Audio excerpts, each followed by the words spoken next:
queridos. Eu sou a Neiva da Blue Six e hoje nós estamos com mais um episódio de Bluecast. Mas esse, para mim, é um episódio extremamente especial, um episódio muito querido.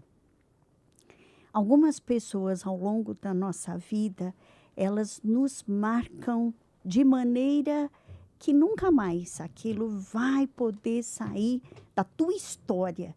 Eu tenho o privilégio hoje de estar com o Renato Búfalo. Renato Búfalo, uma pessoa que está presente na minha vida há mais de 20 anos. Então, vocês imaginam que podcast que nós vamos ter hoje. E eu dou as boas-vindas ao Renato. E eu estou muito feliz de ter você aqui, Renatinho. Obrigado, Ney. Subiu o sarrafo aí agora, né? Oxe, cara, já vamos começar com o sarrafo lá em cima. Não, Renato. E olha que interessante. Sabe que a gente, antes de começar o podcast, né, a gente sempre se prepara, né? Então, quando tu falou do Renato, a Neiva sempre brilha o olho, né? Que acho que tem uma admiração muito grande, uma gratidão muito grande. Amor, né? É recíproco. E é pra gente um prazer te receber aqui no podcast. Prazer é meu, imagina. Trocar uma conversa pra gente trocar um pouco de E experiência, olha que falar da vida. Pra me arrastar pra um podcast, acho que é o meu primeiro podcast. Vai causar ciúmes aí, Eu hein? preciso dizer, eu estou debutando num podcast. Muito Eu nunca bem. fiz um podcast. E vai ser Já recebi tremendo. vários convites, sempre, na verdade, acabei saindo pela tangente, mas o seu não podia. Eu sabia, tá Não vendo podia aí? recusar. Acho que por toda essa base que você deu aí, essa história que a gente tem, não podia recusar, Neiva. Difícil É muito recusar algo vindo dela tempo. também, né? É muito O prazer é tempo. meu estar aqui com vocês, bater papo. Poxa vida, é uma honra. Para nós é muito importante, primeiro pela tua história, pelo que você é, pelo que você representa, tanto no segmento, no mercado de contact center, BPOs, você tem uma trajetória, você tem uma história, Renatinho. E fora a característica principal, que é como você conecta pessoas, ajuda pessoas e transforma. E eu queria começar com a primeira pergunta.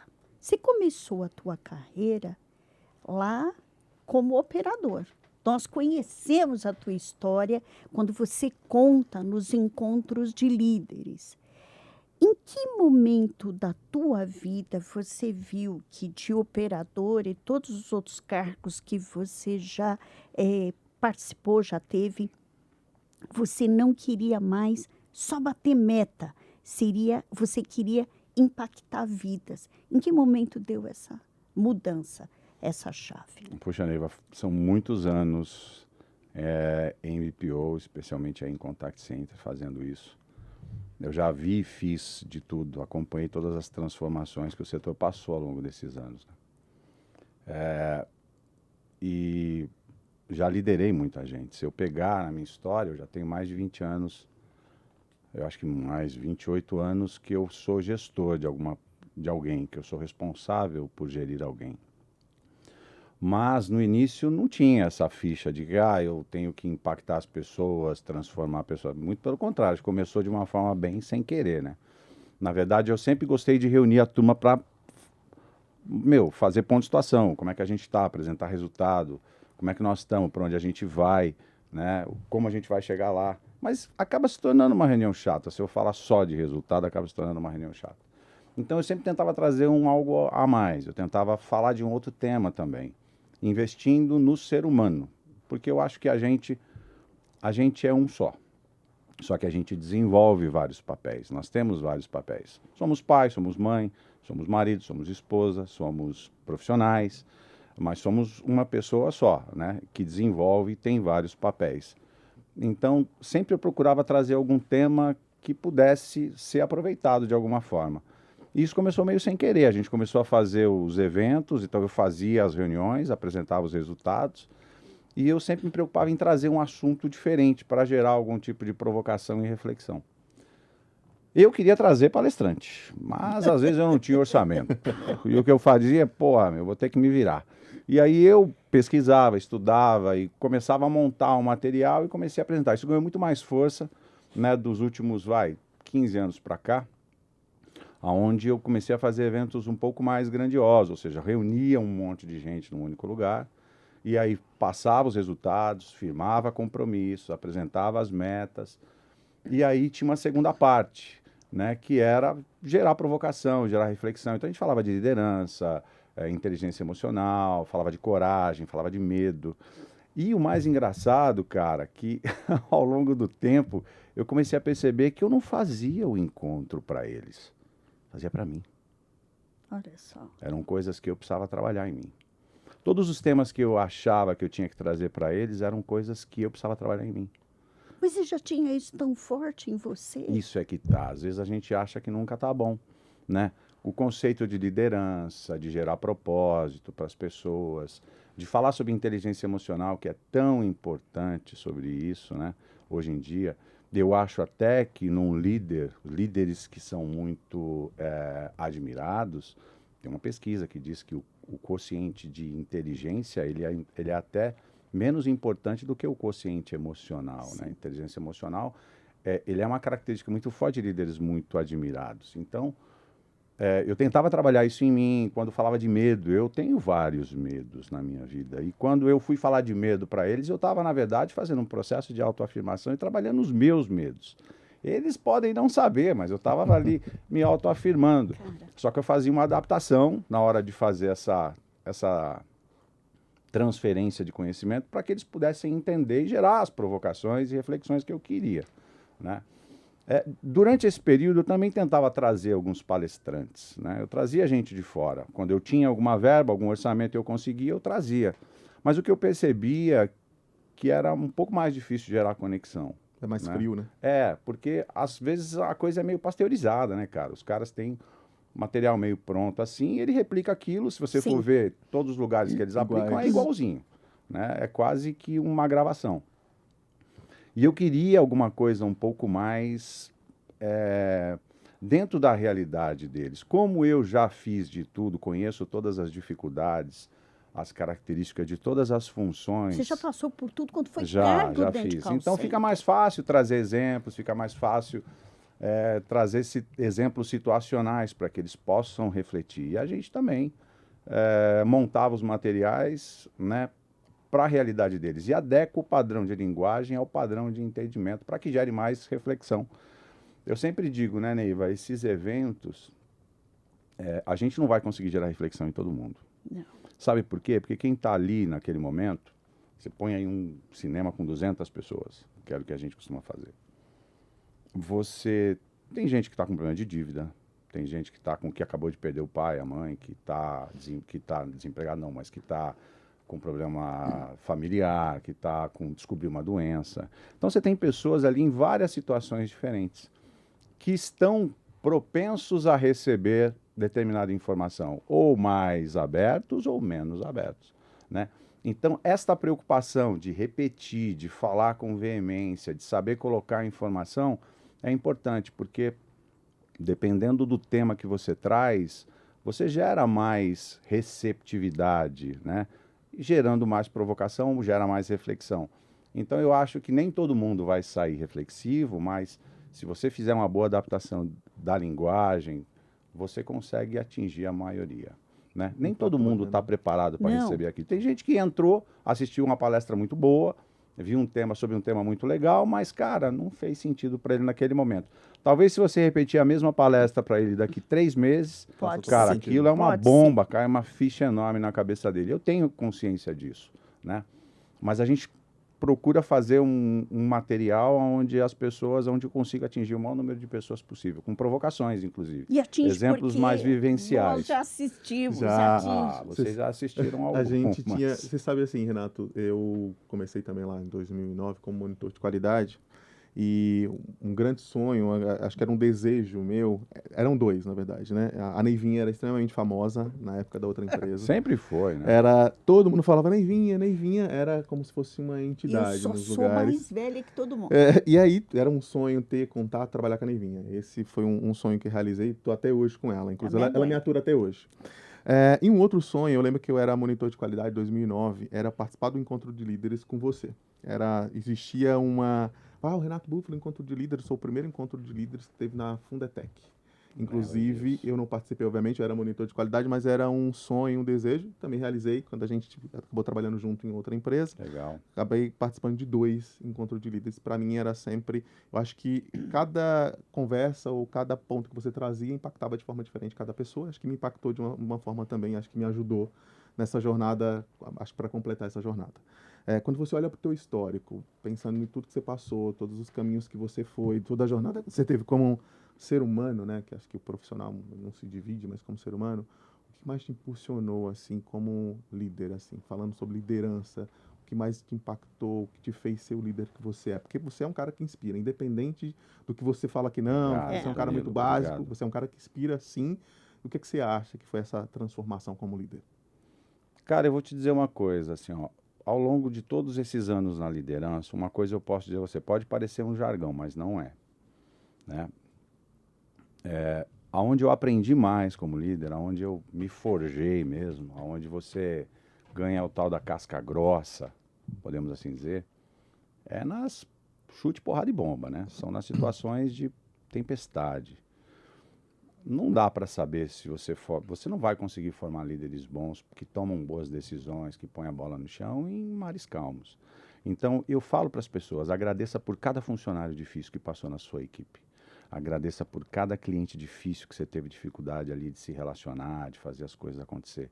Agradeça por cada problema que você viveu durante a tua gestão. Porque, cara, ao momento em que você vai vivendo essas situações, você vai tomando decisões e aprendendo com elas, né?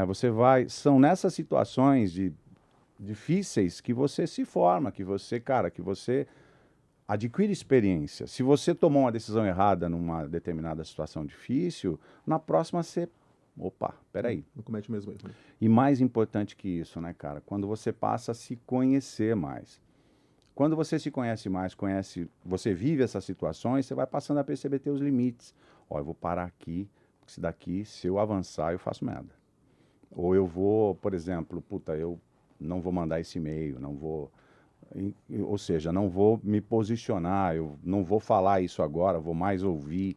Então, conforme você vai se conhecendo, você consegue se projetar melhor para o mundo, né? Você consegue saber, e se projetando melhor para o mundo, porque você conhece as tuas forças, tuas fraquezas, que você vivenciou e refletiu sobre elas nos momentos difíceis, você ganha experiência e aí você cresce como líder e gestor.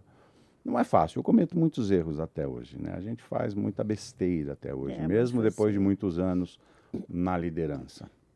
Mas eu confesso a vocês, onde eu aprendi mais, onde eu acho que eu ganhei mais casca grossa, foi nas porradarias. E é engraçado que é o mesmo para a vida. Aonde você aprende mais? Nas situações de dificuldades da vida. Cara, você às vezes não entende porque você está passando por aquilo. Você vai cair uma ficha enorme na tua cabeça. Por que você viveu aquilo lá atrás? Por que você passou aquilo? Cara, você passou por aquilo porque você ia assumir uma posição melhor ali e aquela dificuldade te deu, na verdade, estofo para poder segurar o que você vai passar lá na frente.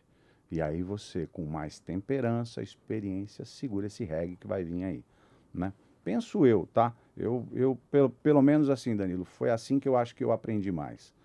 Não foi em mares calmos, não foi... Muito pelo contrário, quando você está tudo está muito bom, cara, você até desvia teu pensamento, fica pensando em besteira, fica pensando em coisa não produtiva, né? E eu acho que não. Eu falo para as pessoas, até me questionam, mas como assim agradecer pelos funcionários difíceis que passam? Não, eles te ensinaram a ser um gestor melhor. Danilo? Né? Eu sou um funcionário difícil, Quem dera se todos fossem difíceis como ele, né? Poxa vida. Esse é o cara que fez a sucessão. Esse é o cara. Eu acho que, e se você repararem, as pessoas que são mais descoladas, que são as pessoas que viveram muitas pedreiras, cara, Sim. que souberam lidar com as pedreiras, né? Pegaram experiência com isso ao longo do tempo. Agora, Renatinho, emendando aí nessa fala, que nem eu tenho exemplo pessoal de momento difícil, que é o que a gente conversava agora há pouco, e muitos sabem disso, me marcou de uma maneira assim brutal. O desemprego me marcou muito mais do que o câncer, por incrível que pareça. Por quê? Porque na hora que você passa por uma situação como essa, é uma situação que você não espera, não projeta, não deseja, assim como nenhuma doença terminal, mas é uma lição de vida, porque ela seleciona os seres humanos que estão em volta de você. É uma seleção natural. Quando você Está ativo, está produtivo, você tem um cargo, eu era diretora, você sabe O disso. título, né, Você tem um Nivinha? título, tal, é top, é café, almoço, é tudo que você pode imaginar. É verdade. Quando você é demitida, como eu, aos 53, você fica ali meia dúzia de gato pingado. E eu sou grata e digo para você publicamente, digo até hoje. Eu estava 6 meses desempregada e ninguém, nenhuma porta se abria. Você me ligou, eu nunca vou esquecer, Renato. Mas não podemos chorar nesse podcast, não não. pode, Pelo amor mas de Deus, hein? setembro Eu de... também me emociono aqui. Mas- Sou canceriano, Neiva. Tem que parar com isso. E eu sou leonina. Eu sou Setembro, ariano, eu sou equilíbrio. Uma mistura de signo aqui. setembro de 2018, você me liga e fala, ô Neivinha, quer fazer uma entrevista, uma conversa comigo? Você me colocou de novo no mercado de trabalho. Você abriu para mim a possibilidade que eu era útil, que eu podia contribuir, e dali, você sabe muito bem, né? O embrião da Blue Six nasceu aqui, você sabe disso muito bem. Com essa história toda, com esse enquadramento todo, qual decisão difícil você tomou como líder que te fez enxergar de forma diferente as pessoas? Olha, Neiva, eu diria a você uma coisa. Eu acho que não tem decisão difícil. Só tem decisões. O líder, na verdade, por exemplo, eu diria a você o seguinte, meu chefe me paga, talvez, para eu tomar 10 decisões difíceis no ano. Difíceis não, 10 decisões no ano. Que vão determinar o rumo da unidade, da BU que eu tomo conta, né? Mas eu acho que ele me paga para isso, para tomar 10 decisões no ano. Se são difíceis ou são fáceis, enfim, eu não sei se dá para ponderar. Mas o que eu posso dizer a você é uma coisa. Decisões que eu tomei, que eu aprendi sobre as pessoas, eu posso dar alguns exemplos. Por exemplo, eu já tomei a decisão de mandar alguém muito bom embora, mas que tinha um comportamento tóxico. Alguém tecnicamente maravilhoso, mas que para o restante da equipe era muito tóxico. Alta produtividade, mas que comprometia o time. Eu tomei a decisão de mandar embora em pró do coletivo. E foi acertada, Renato? Foi acertada a decisão. Ao contrário também, eu já promovi pessoas que não eram tão boas tecnicamente, mas que tinham valores maravilhosos. Ah, que bom. E que ajudavam no coletivo, né? Eu também, se eu puder colocar nesse balaio, eu coloco também mais uma coisa. Eu acho que eu já não demiti pessoas que cometeram erros graves. E por quê, Renato? Olha, eu também já demiti pessoas que cometeram erros graves, mas não demitir pessoas que cometeram erros graves gerou um aprendizado muito grande. Porque eu consegui mostrar que erro não é igual à incompetência. Erro pode ser igual à oportunidade. Pode ser igual a chance de aprendizado, de corrigir, de evoluir, né? O processo de aprendizado, erro, acerto, erro, acerto. E você estava usando esse exemplo para o coletivo, porque o erro deveria ser superado. Então, era um exemplo que você estava colocando. Depende do contexto, Neiva, depende muito do contexto, mas eu aprendi muito tomando esse tipo de decisão. Nem sempre um erro tem que ser punido com demissão. Nem sempre uma pessoa muito boa, tecnicamente, tem que ser mantida na companhia se ela tem um comportamento tóxico que prejudica o coletivo. Nem sempre alguém que não seja muito bom tecnicamente, mas que tenha valores maravilhosos, que tenha outras características de caráter que beneficiam o coletivo, não possa ser promovida, né? Olha, eu tiro por exemplo, eu nunca fui um aluno exemplar, que as minhas filhas não me ouçam, que eu converso delas bastante. Mas eu nunca fui um aluno exemplar, nunca fui um aluno, vamos corrigir, nunca fui um aluno CDF, vai, dizendo assim. Mas eu sempre fui um cara que estava ali, sempre acompanhando. Eu novamente digo, né? Não quer dizer que você ser... Eu vou viajar um pouco mais aqui. Pegando esse exemplo que eu dei aqui de alta produtividade, você tem que mandar o cara embora porque ele tem bom comportamento. Nem sempre um cara que tem MIT vai ser o melhor gestor. Um cara que tem USP vai ser... Isso não Entendi. Isso não determina, isso não determina que ele vai ser um líder de sucesso, nem determina que ele vai ter sucesso na carreira dele, penso eu, Eu já contratei pessoas altamente qualificadas que eu tive que demitir com 2 meses, que eram inteligentíssimas para elas, na cabeça delas e só para elas, mas não conseguiam se comunicar, não conseguia sentar, passar suas ideias, contrapor, não conseguia fazer um trabalho em equipe, em grupo. Então, tomar esse tipo de decisão quando se olha o coletivo gera aprendizado com as pessoas, gera aprendizado. Você passa a olhar o coletivo, passa a olhar não só o indivíduo, mas você olha em prol do todo. Então, eu acho que decisões que eu já tomei várias, já demiti coletivamente um monte de gente, inclusive. Sim, eu lembro. Não me orgulho por isso, mas, novamente, era uma decisão apenas que eu tive que tomar e não tinha um plano B para isso, né? A empresa estava passando por um determinado processo e não tinha muita alternativa para isso. Mas eu acho que eu poderia dizer que, se eu aprendi alguma coisa ao longo desses anos, eu diria que esses 3 exemplos acho que ilustram bem. Com certeza. Renata, eu tenho uma palavra que eu não curto muito, que é a palavra cultura, né? Eu acho meio pasteurizada, às vezes eu acho meio batida demais.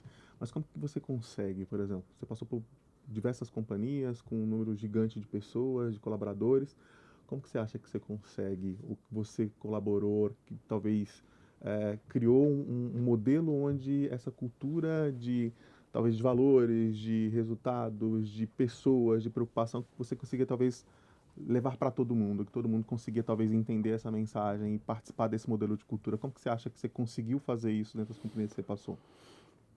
Bom, cada empresa tem seus valores, né?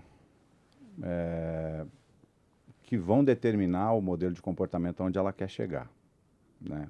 Onde ela põe a visão dela. Eu acho que eu vou tentar explicar como eu acho que deveria ser dentro de uma empresa, né? Processo de comunicação claro, confiança. As pessoas, para trabalharem numa empresa, precisam confiar na marca primeiro e depois nos CPFs que lá estão. Você representa um CNPJ, né? Disso vem, então, o processo de comunicação horizontalizado, vem um processo de desenvolvimento de pessoas, de reconhecimento e avaliação claro. Então, isso tudo ajuda a criar cultura, baseado e lastreado nos valores que a empresa tem. Agora, eu acho que o solo da cultura é o clima organizacional. O clima é feito pelos gestores, pelas pessoas. O clima, a responsabilidade do clima é feito por gente, quem comanda. E começa de cima. E eu também falo lá que é possível criar microclimas dentro de uma empresa. Às vezes você tem uma empresa com um ambiente que dá para você cortar com faca, de tão denso que é. Né? Você chega ali, você corta o ar ali com a faca, de tão denso, de tão pesado que é. Mas tem uma determinada equipe que todo mundo adora trabalhar ali.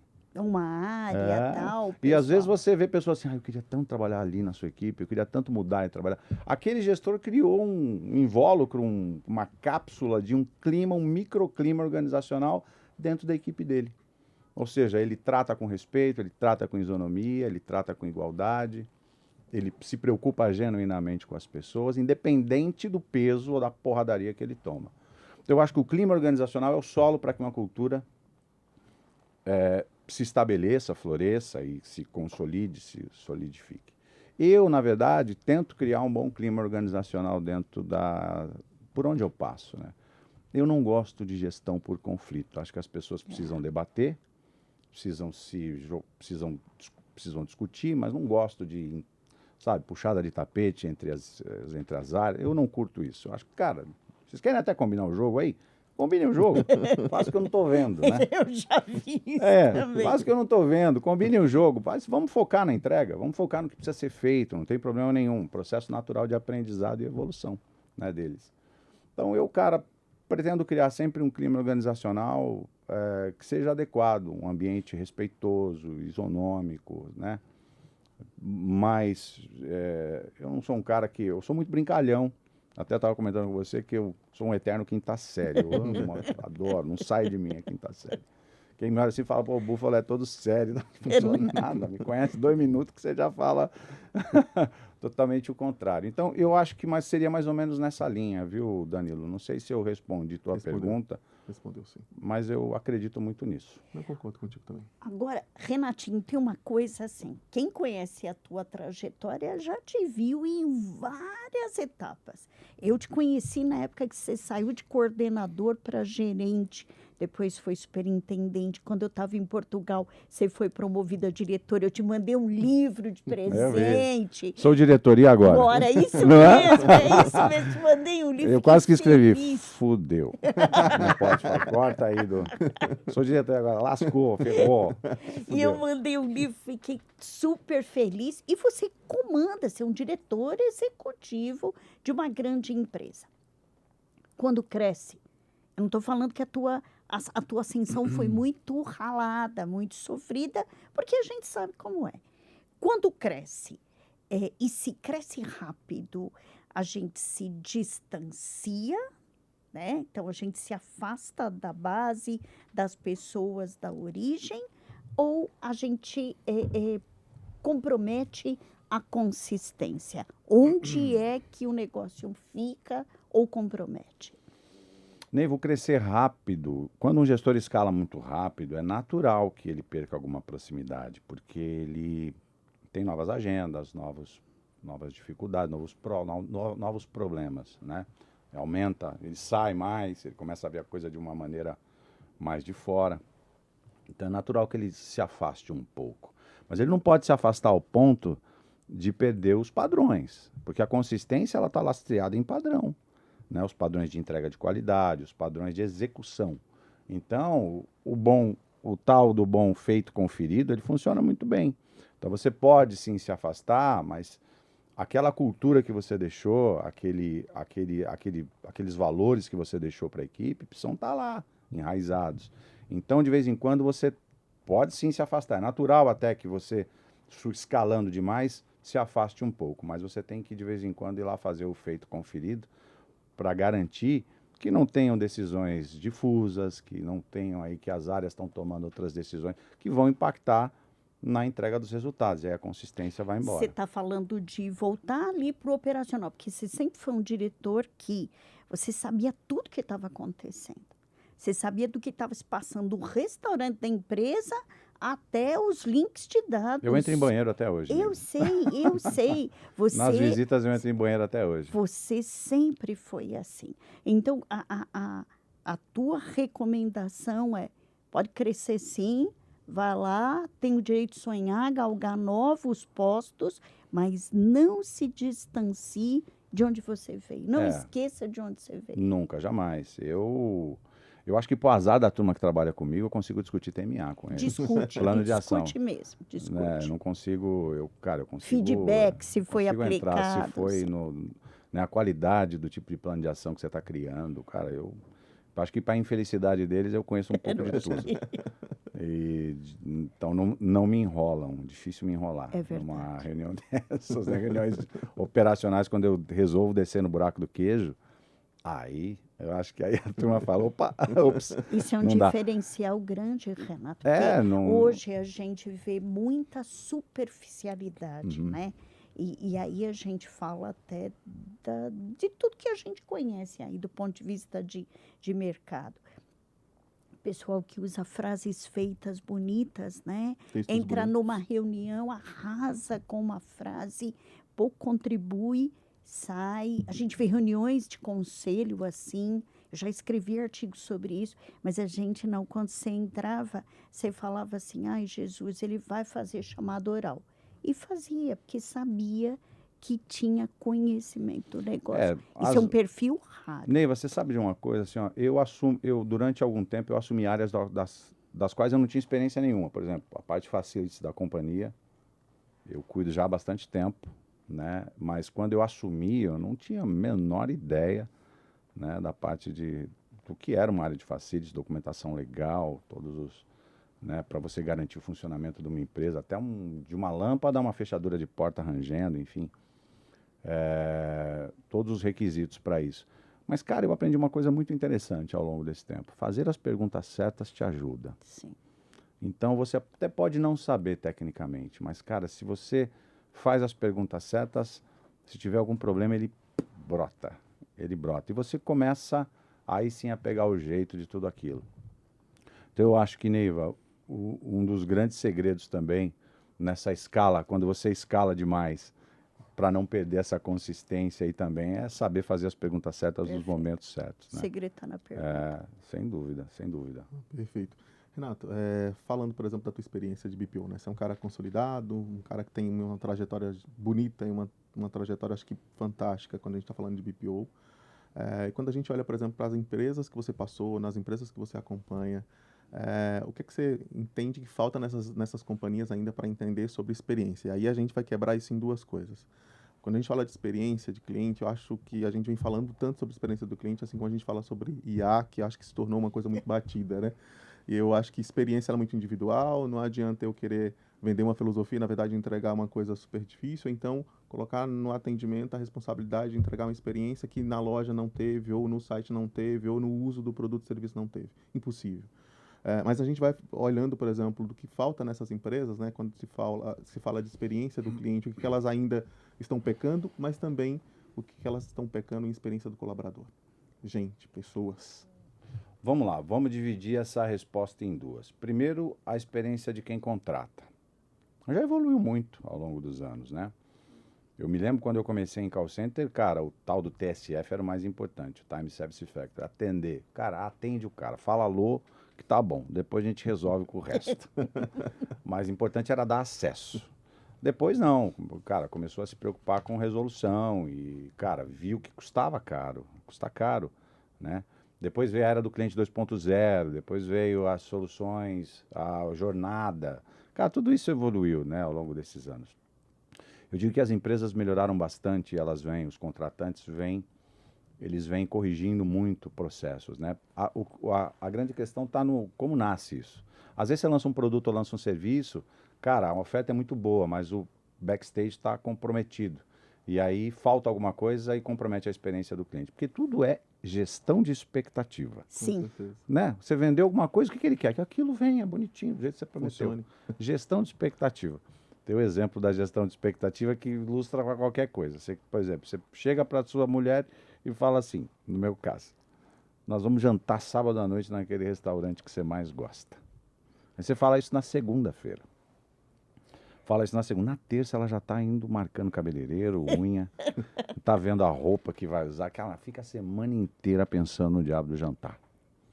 Mas chega no sábado, 5 horas da tarde, você vai jogar bola com os amigos, liga para ela bêbado e diz, ó, não vou, tô aqui. Cara, assim, ela vai querer ver o Satanás de cueca na frente, mas não vai querer olhar para tua cara. Mas, gestão de expectativa, você quebrou uma expectativa dela. Né, em relação a isso. Brincadeiras à parte, eu acho que as empresas, nessa questão de gestão de expectativa, é fundamental. As empresas hoje se preocupam muito com o tal do contact rating, né? E estão investindo muito em autosserviço. Então, do ponto de vista de contratantes, eu acho que as empresas melhoraram muito seus processos ainda. Muita coisa nasce torta. Por quê? Por causa da competição.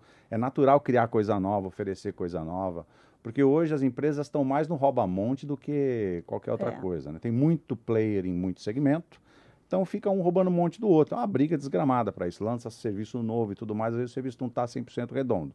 E gera a ligação, gera o contato. Que bom, a razão nossa de existir é isso.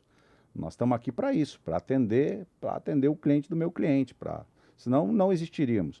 Mas as empresas ao longo dos anos investiram muito em autosserviço e eu acho que isso é uma tendência ainda muito forte.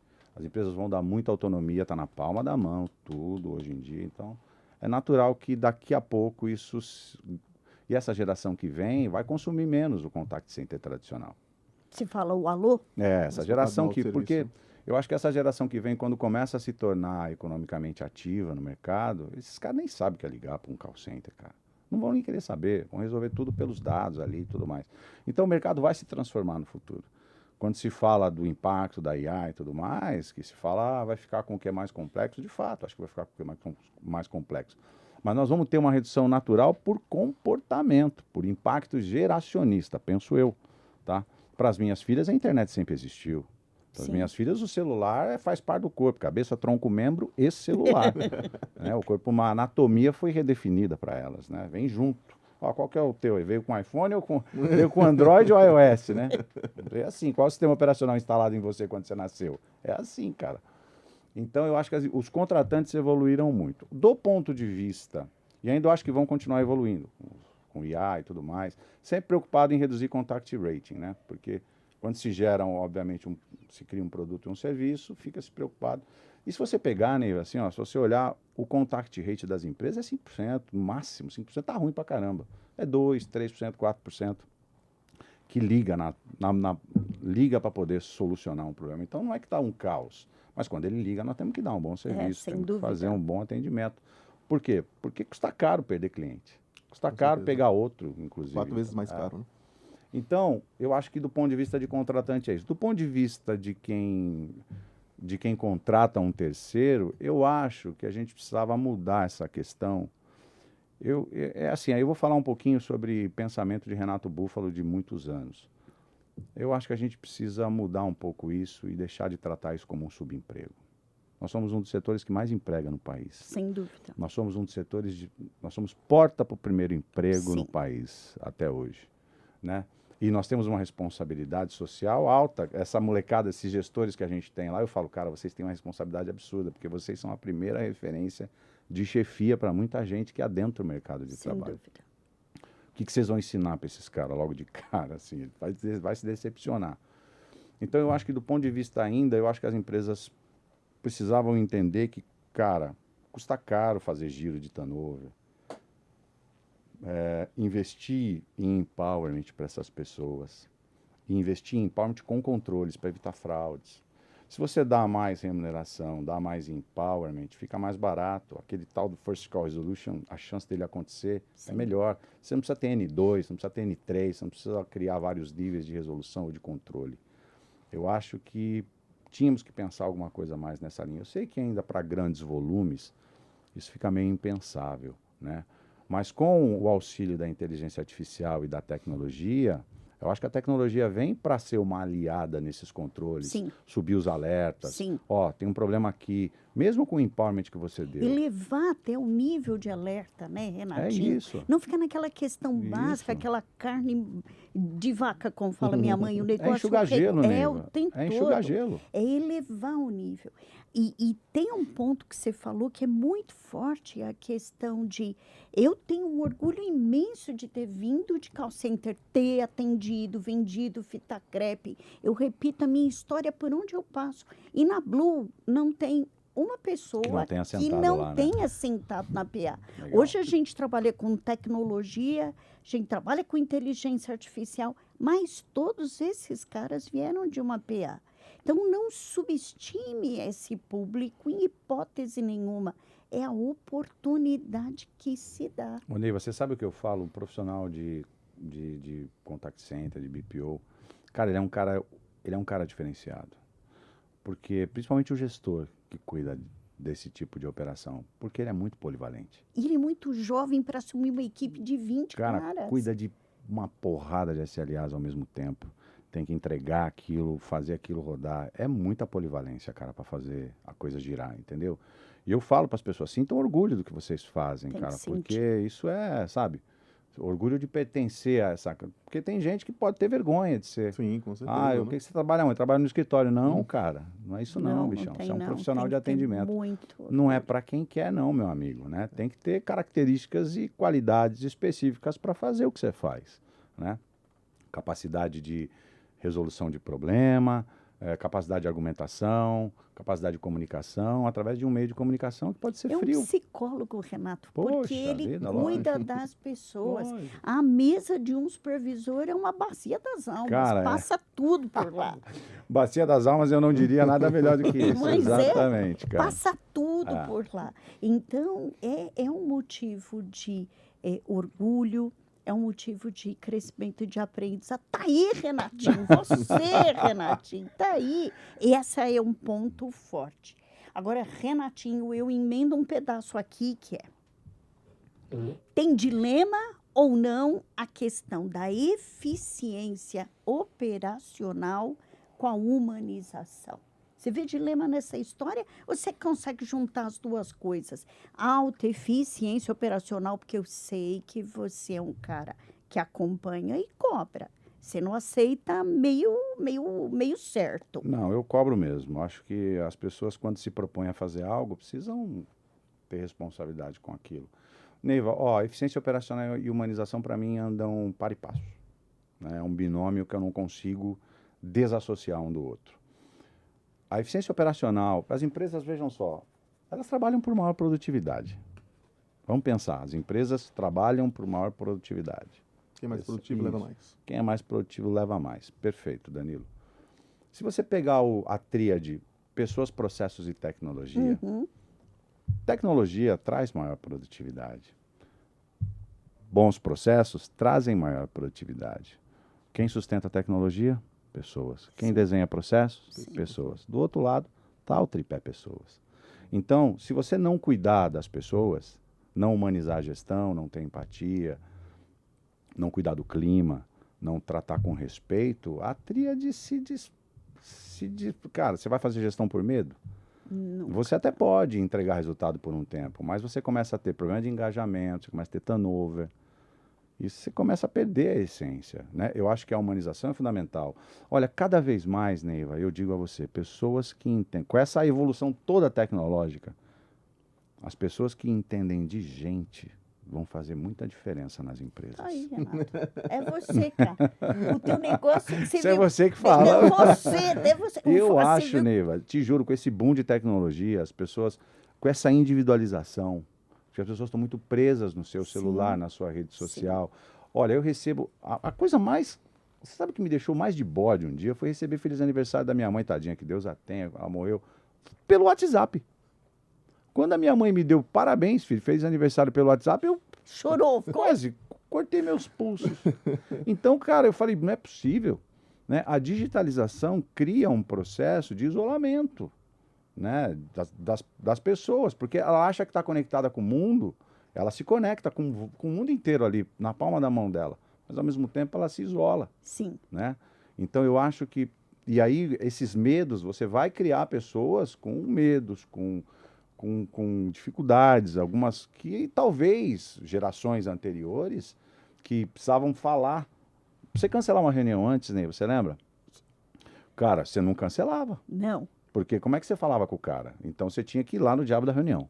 Agora, cara, o cara cancela a reunião 5 minutos antes. Sim, a gente Acontece muito. no meio, a 5 gente tá minutos antes, o sentado. cara dá um drop na... Eu saio de na porra da Itupeva, reunião. ele sai de Osasco, a gente Pois tá é. lá em pó. Então, assim, ó, e aí como é que você faz? Então, eu acho, eu penso que as empresas vão carecer de pessoas que entendem de gente no futuro. Porque toda essa tecnologia é sustentada por gente. E vão ter tarefas e atividades que dependem de gente. Pode ser de um volume menor, mas o mundo se transforma, Neiva. O universo está sempre em movimento. Nada é estático. As empresas criam coisas novas, que têm problemas novos, que não estão previstos para a solução de tecnologia. Não Daqui a pouco, analiso tudo. as coisas vão se modificando, novas profissões serão criadas, o mundo vai se adaptando. Não é essa revolução digital que vai criar um bom... Eu não acredito nisso. Eu acho que o mundo se transforma, vai se transformar, né? E você deve observar que está tendo movimentos, até esse povinho mais novo, tal, movimentos do tipo usar um celular que não é um smartphone. Tem gente, eu moro no interior, teve um período lá que muitos terrenos ficaram lá por construir. Você vê depois da pandemia um movimento migração, grande, né, de gente levantando casa, construindo casa, tal, porque querem voltar ali, Renatinho, da minha janela, eu vejo as vaquinhas pastando. Eu falo às vezes eu falo pro Danilo, eu falo, as meninas estão lá no pasto, tem mais importância do que eu. As meninas ali têm mais voz. Então, eu percebo que eu gosto de gente. Eu sou do tipo de gente que gosta de gostar. Você é assim, Renato. Onde você põe a tua mão é para movimentar o resultado através das pessoas. Sempre você foi assim. Eu acho que eu sempre consegui transitar bem no meio das pessoas. Às vezes a gente vai batendo cabeça, vai aprendendo, mas acaba saindo do outro lado da margem do rio, né? Isso é verdade. Renato, na verdade você respondeu a pergunta que eu ia fazer, mas só para dar acho que um refresh. Eu estava vendo outro dia, eu vi uma seguinte frase falando, né? Em terra de IA, o ser humano é luxo. Né? É basicamente isso. Como que a gente consegue, por exemplo, preparar as empresas para essa mudança. Por quê? Óbvio que a IA vai substituir algumas questões que o humano poderia fazer, aquilo que é muito repetitivo, aquilo que é muito simples de se automatizar, ela vai conseguir rodar isso de forma, acho que automática. Mas e para o humano que fica, que eu entendo que é um humano que vai ser talvez muito mais especialista em problemas talvez muito mais críticos ou mais sensíveis ou mais humanos, o como que preparar a empresa para essa virada, para essa mudança? A IA assume uma boa parte, mas o humano que fica, ele é o luxo, ou seja, você falar com o humano na hora que você liga é um privilégio. Como que eu preparo a minha equipe para isso, a empresa para essa mudança? Cara, essa pergunta é muito foda. Eu diria a você o seguinte, vamos lá. Eu acredito sim, como todo mundo diz, que o humano vai ficar com o que é mais complexo. Cara, tá muito claro isso. E eu acho que o movimento que isso vai trazer, naturalmente é uma supervalorização. Porque assim, se você vai deixar o que é mais complexo com o humano, é mais difícil treinar, mais difícil ensinar ele a fazer aquilo. Perdê-lo, então, vai custar mais. Então, eu tenho que retê-lo. Vou pagar mais para esse cara. Então, eu vejo uma melhora de remuneração, um aumento no empoderamento desse cara, Sem um aumento dúvida. na capacidade de tomada de decisão dele. Então, eu acho que tem uma tendência, sim, Danilo, da gente ficar com pessoas mais bem remuneradas, reduzir giro, desmistificar essa questão de subemprego, do setor, né, de subemprego, por conta do advento da IA. Eu acho que não vai acabar, porque eu ouvi há 5 anos atrás que, aonde nós estamos hoje, aqui em 2026, o setor estaria com 40% menos de posições de atendimento. Uhum. E não é isso que Não. está Cresceu, inclusive, acontecendo. né? Cresceu, né? Muito pelo contrário, quer ser 8%. Então, o que eu acho? Eu acho que o setor vai se transformar. Vai haver uma redução? Vai, né? A gente sabe, o avanço da IA, cara, vai acabar abocanhando muita coisa, mas novos problemas, novas demandas surgem que vão necessitar do humano. Mas eu acredito que vai haver sim vai ficar mais elaborado o atendimento humano, né? Vai ficar mais elaborado e aí vão pagar mais, vão valorizar mais para esse tipo de resolução. E você falou um ponto que eu concordo. Eu acho que para clientes de alto ARPO, clientes de alta rentabilidade, essas empresas não vão botar IA para atender. Vão Elas botar vão um continuar humano. com pessoas. Vão botar pessoas altamente preparadas, com muito empowerment na mão. Cara, fala com esse meu cliente aí, porque esse cara aqui, se eu botar um Pareto na minha, na minha rentabilidade, ele é responsável por 40% da minha rentabilidade, né? 5% dos meus clientes são responsáveis por 40% da minha rentabilidade. Cara, atende bem esse cara. Não dá para colocar IA. Não pra vou atender um colocar cara IA. desse. Até porque se você tem aí como é que é? Um parâmetro errado na IA, Acabou, né? o humano ele atende um por vez errado. Mas A IA faz 200 atendimentos errados porque uma vez só. você, na realidade, potencializa o erro, né? Potencializa o erro. E por isso que a gente continua defendendo que a curadoria é um Fundamental, caminho né, Eva? muito forte Feito e por fundamental. pessoas. Isso mesmo, feito por gente. pessoas. E por Você não gente. tem IA curando IA. Você não tem IA curando IA. Tem, Renatinho. Tem. Tem. Você tem algumas empresas que estão defendendo esse modelo. Só que nós defendemos na Blue que a curadoria de IA tem que ser feita por gente com repertório. Tipo você, assim, cara com repertório, com conhecimento, com experiência, que passou pelas várias fases dentro de um processo e já se relacionou com pessoas de várias gerações. Já, Então, Neiva. e isso é fundamental. Você sabe que isso que você falou de geração é muito legal. Hoje na empresa nós temos quase 4 gerações trabalhando ao mesmo tempo. Caramba. 3 é garantido em muitas empresas, mas eu tenho 4 lá às vezes. Né? E aí como é que você... Cara, é muito legal ver isso acontecer, porque você vê, às vezes numa reunião, 3 gerações ali discutindo o mesmo tema, cara, com experiências de vida, com vivências diferentes, uma cosmovisão diferente, percepção de mundo diferente deles, né? E é muito legal ver isso acontecer. Fantástico, sem dúvida. Renato, como que eu consigo, por exemplo, olhando para valores, né? Eu olho para a responsabilidade das pessoas, eu acredito na responsabilidade, na humildade das pessoas, como que eu consigo transformar isso, valor, literalmente em resultado, assim, quando eu olho lá na ponta, como que eu consigo, daquilo que eu acredito, aquilo que a companhia tem como valor, daquilo que eu prego todos os dias, ou como que eu consigo transformar isso em resultado? Propósito. Ó, eu vou te falar uma coisa. Pode parecer um jargão besta, mas não é. Eu tenho 2 tipos de gestor. Aquele gestor que vai lá e cara, eu quero resultado, entrega aí.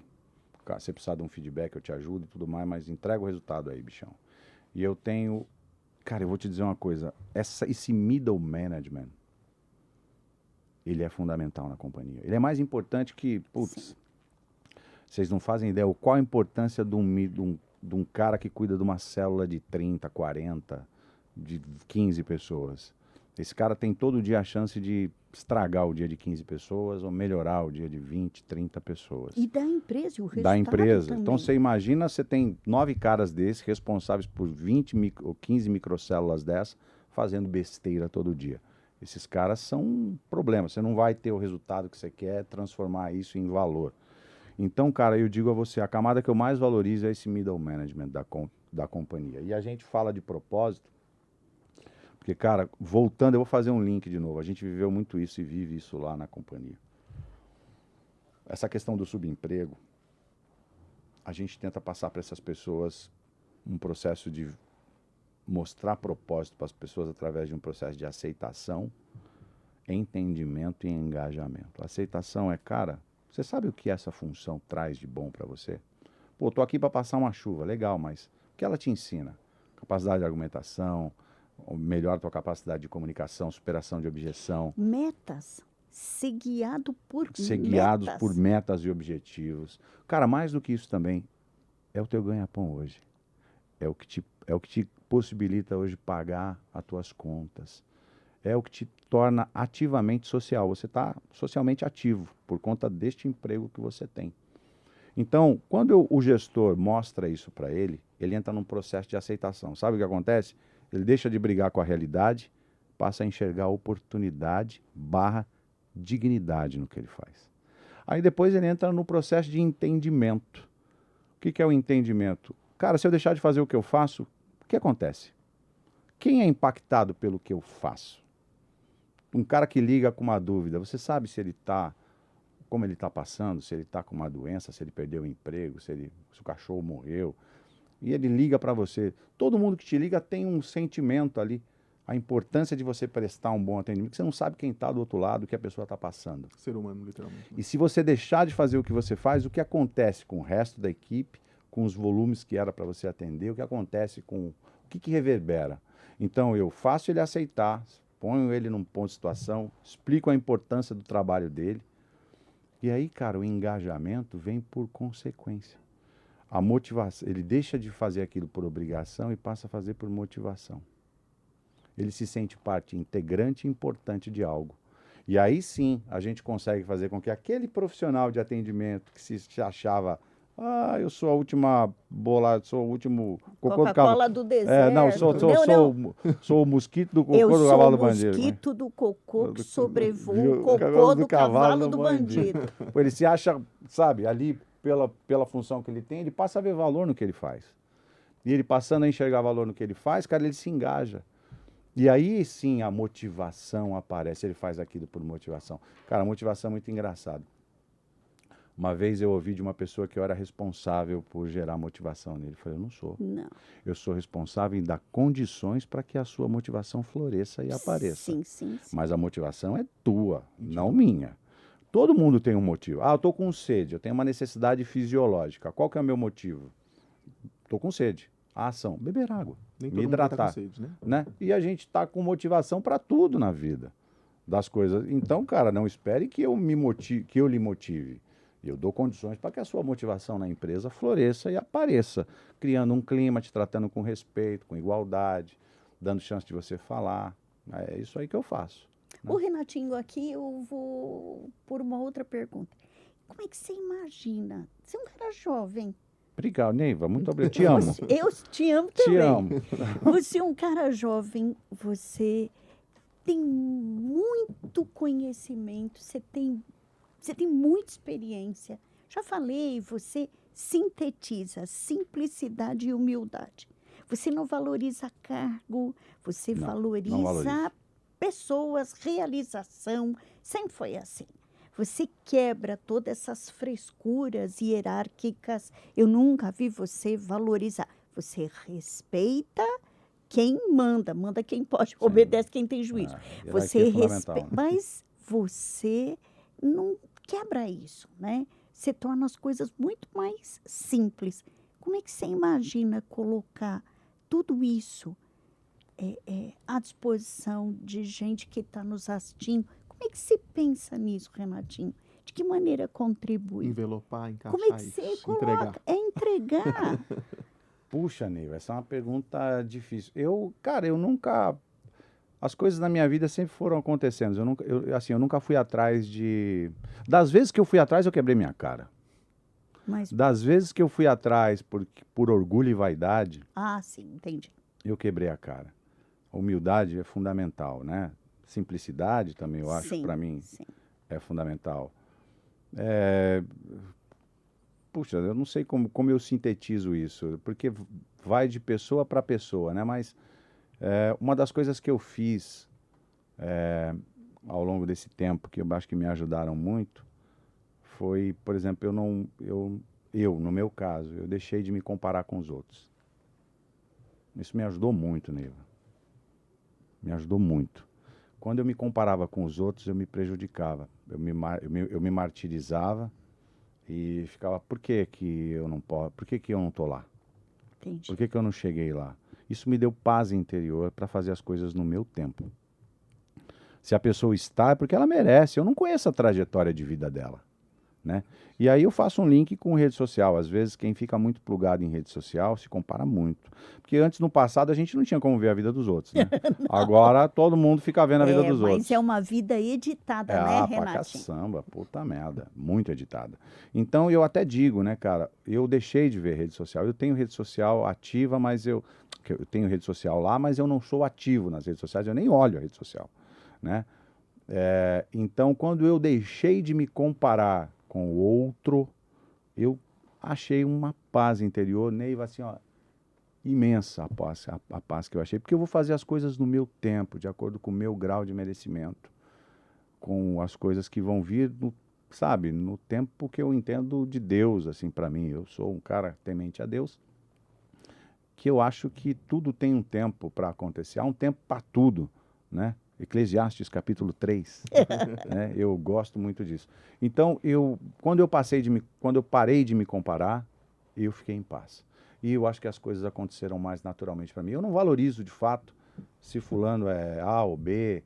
Cara, eu não valorizo isso. Eu acho que... E eu vou te falar uma coisa, Neiva, assim, ó, tem muita coisa fake. Eu te falei uma vez, eu acho que quando eu comecei a ganhar um pouco mais de espaço nas funções, eu olhava pessoas... Porque antes era revista, né? Sim. Não tinha rede social. Não. Cara, era revista. A gente olhava ficava esperando sair as revistinhas do setor pra gente ver. Saía os caras de terno, os caras com aquelas posições. Posição de Sempre, poder. posição de poder. Sempre assim, as meninas com o seu taierzinho, que é fulana, que não sei o quê, a dona da porra toda, e o cara dona da porra toda. E aí, cara, eu ia nos eventos, às vezes cara, ficava meio sozinho com um copo na mão, começava a chegar perto de uma rodinha para ver se lembra disso. Falei, eu vou ver o que esses caras estão falando, que eles devem estar falando uma coisa muito foda. Eu preciso ver o que eles estão falando. Tava falando de besteira, falando de pornografia, de mulher, falando de futebol, falando de carro. Eu falava, cacete, puta que... É muita imagem. Então, você acha, né, você olha, e eu falo para a turma, desmistifiquem isso. Quando eu fazia as primeiras reuniões, tem até hoje gente que me encontra, esse cara queria te conhecer. Eu falo, mas como assim? Mas queria me conhecer? Estou aqui, né? Trabalho inclusive de porta aberta. Né? Só falta ele chegar e fazer assim, ó, leve-me ao seu líder. Eu sou um alienígena, sabe? Não sou, não, cheio de defeito, cheio de... Imagina, sou imperfeito pra caramba, relativo, erro mais que todo mundo. Para com essa besteira, para de endeusar pessoas. Isso é um erro, isso é uma besteira. Né? Então, parte dessa humildade ou dessa forma de enxergar o mundo é porque, cara, eu acho que todo mundo é igual, cara. Todo mundo está numa jornada, cada um na sua jornada, cada um no seu caminho. Não se compare com ninguém, porque quando você se compara, cada um tem uma velocidade, cada um tem oportunidades diferentes na vida. Faça o teu. Vai vir tudo na mão, cara. Eu acredito, Neiva, vem tudo na mão. Quando você faz o teu, vem tudo na mão. E vindo na mão, qual é a mensagem? Nós estamos, Renatinho... No finalzinho da... finalzinho 50 aqui. minutos de podcast. Qual é a tua mensagem? O que você... Primeiro que o que você falou é perfeito, cara. cara. Não valorize aquilo que é volátil. Valorize o que é interior, o que é verdadeiro, genuíno, né? Que é puro, que está dentro do ser humano. Qual é a mensagem que você manda para líderes das mais variadas equipes, pequeninas ou grandes equipes? O que você gostaria de dizer para esse povo que está nesse caminho que você já percorreu? Deem segurança psicológica para as pessoas. Permitam que elas falem, permitam que elas contribuam, permitam que elas critiquem, permitam que elas errem também. Eu acho que o maior desafio de um líder hoje é dar segurança psicológica para as pessoas dentro das empresas. Isso ajuda muito, ajuda e favorece tudo, né? Favorece o clima organizacional, né? Impor limites é importante, ter regras é importante, mas dê essa segurança psicológica para as pessoas. Eu acho que cada vez mais essa geração que vem se torna economicamente ativa, talvez pelo excesso de cuidado que nós temos para essa turma, a gente precisa dar segurança psicológica para eles ousarem mais e contribuírem mais, né? Eu acho que não tem certo ou errado. O pessoal fala muito da geração Z, a geração não gosta disso, não gosta daquilo. São tempos diferentes. Vivemos numa sociedade totalmente diferente, evoluída, com valores modificados, enfim. Então eu acho que os líderes precisam acompanhar isso e precisam se adaptar, precisam saber como resgatar isso nas pessoas. Eu acho que dar segurança psicológica é fundamental para essas pessoas, né? Eu diria isso, independente do cargo, do tamanho, da função, eu diria que é isso. Renatinho, eu te amo, você sabe Eu disso. te amo, Neiva, também. Eu sou apaixonada, eu estou obrigado, feliz Neiva. da vida, para a gente é um Obrigado. privilégio. O privilégio foi meu Porque estar aqui. você participar de podcast é, como fala minha mãe, mosca É o branca. meu primeiro podcast. Ó, Debutou. eu debutei num podcast aqui, mas tinha que ser o seu, sem dúvida nenhuma. Eu estou muito feliz, você transmitiu muita coisa boa. E a gente encerra aqui esse podcast, no caso, com o Renato Búfalo. É para mim um privilégio. Eu estou muito emocionada, ao mesmo tempo uma mistura, estou tentando disfarçar aqui, porque na minha vida tem marcas e alguns seres humanos me marcaram para sempre. E o Renato me marcou para sempre. E ao Renato eu desejo todo o sucesso do mundo, toda a sorte do mundo e que ele seja mais feliz. Eu tenho certeza que ele fará outros tantos felizes como ele. Te Obrigado, adoro, obrigado, Renatinho. Neiva, obrigado, Danilo. Imagina, Muito obrigado, foi um te prazer receber. enorme estar aqui com vocês e espero ter atendido as expectativas e Sem respondido. dúvida, sem dúvida. Obrigado, gente, obrigado, uma honra muito grande. Obrigada. Honra 100% nossa, Renato. Obrigado, Danilo. Obrigadão. Obrigado.